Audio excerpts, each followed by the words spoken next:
Hi po, ako nga po pala si Lloyd, ang operator ng Smart Sublimation dito sa Taytay Branch. At ito naman po yung aming proper shutdown.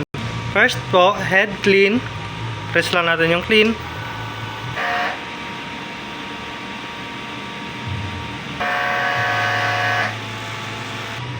After head clean, nozzle test.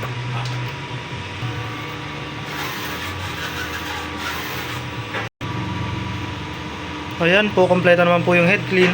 Pagkatapos po, punasan natin yung wiper, capping.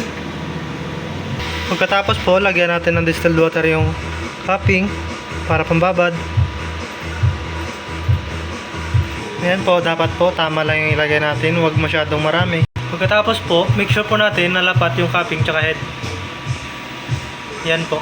Pagkatapos po, shutdown na natin yung machine. ADR, saksakan, shutdown din po natin yung PC.